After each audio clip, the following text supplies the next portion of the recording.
President John Bekov, the government and the people of Kyrgyz Republic of their gracious hospitality. The Kyrgyz Republic's natural beauty and rich traditions make it the pearl of the SCO region. We congratulate Kyrgyzstan for its excellent stewardship of SCO since the historic Qingdao summit in China last year. As the Russian Federation takes the baton, we are confident that the SCO's onward march would continue smoothly. Excellencies, Pakistan has historic ties with the nation and countries represented around the table. We may be new to the SCO family, but our links are deep and abiding. SCO is the modern expression of our historic roots. Our economic linkages are equally compelling.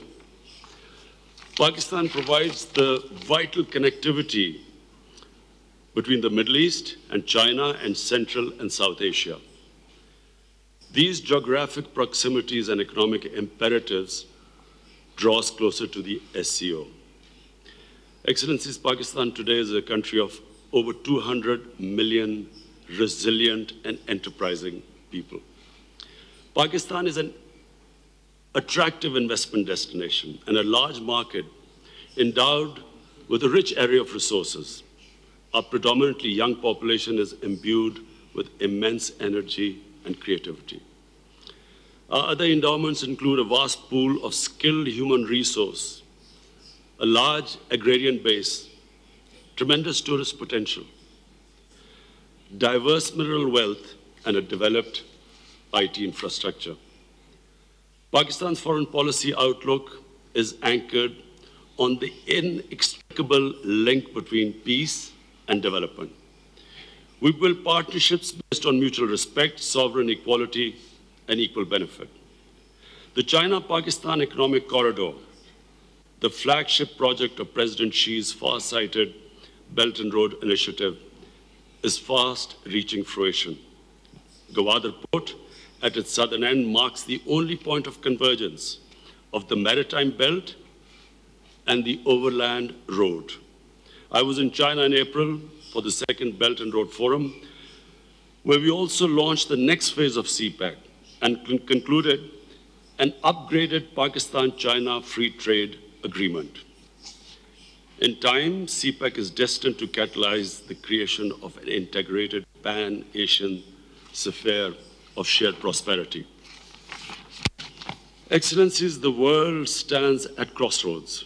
For the first time in ages, we are seeing the advent of a multipolar global order.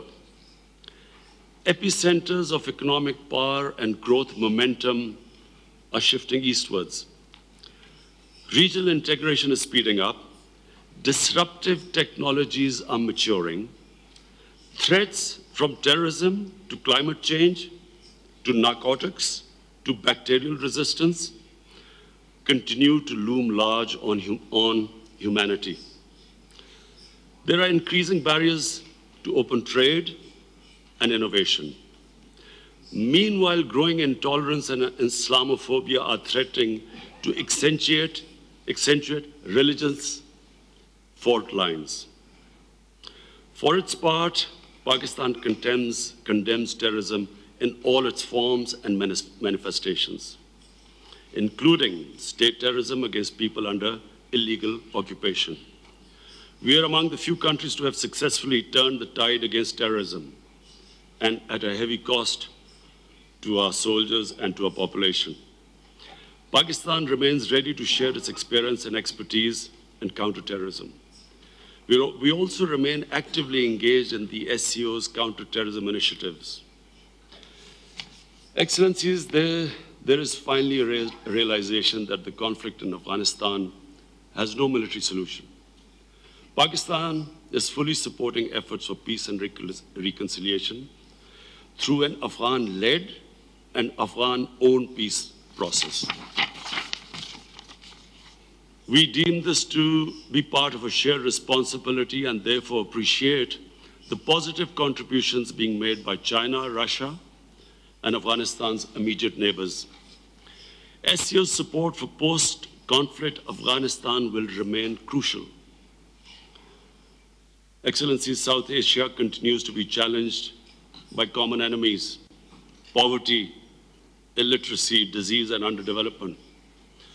Political differences and unresolved disputes further compound this predicament. Enduring peace and prosperity in South Asia will remain elusive until the main dynamic in South Asia is shifted from confrontation to cooperation. It's important to seize the opportunities for peaceful resolution of outstanding disputes and collective endeavors for regional prosperity.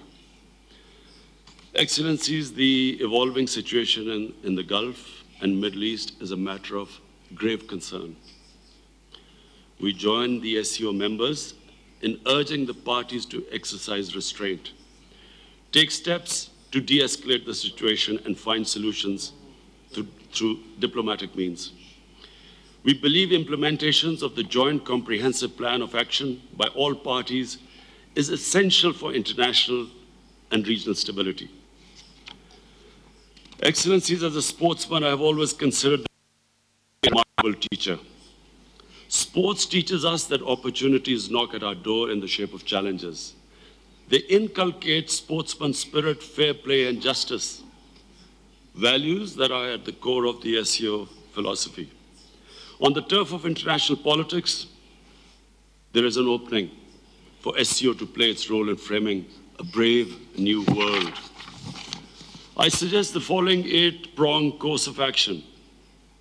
Number 1, reinforce a vision of cooperation that rejects confrontation and advance the imperatives of peaceful coexistence at the regional and international levels.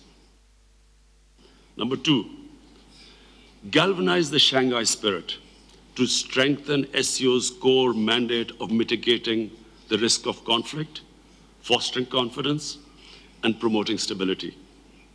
Number 3, finalize arrangements for trade in local currencies and set up SCO Fund and SCO Development Bank to catalyze the trans-regional development agenda. Number 4, synergize the various region-wide connectivity initiatives and work on complementing infrastructure connectivity with soft connectivity, including digital, cultural, touristic, academic. I propose setting up SCO Culture and Tourism Corridor, clustering multiple SCO destinations into a single package. Number 5, making SCO more relevant to the daily lives of citizens by promoting food security and enhancing cooperation in health and humanitarian sectors. Number 6, take the lead in establishing a comprehensive framework for combating corruption and white-collar crime to prevent billions of dollars annually money laundered from developing world onto offshore accounts. Number 7, prioritize women and youth empowerment by focusing on strengthening the Women Forum and the Youth Council and mandating them to promote gender mainstreaming, skilled acquisition, and job mobility.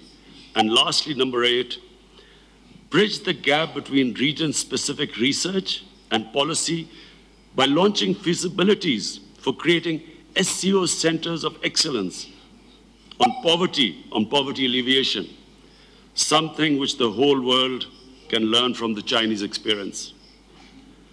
De-radicalization, important at a time of world terrorism.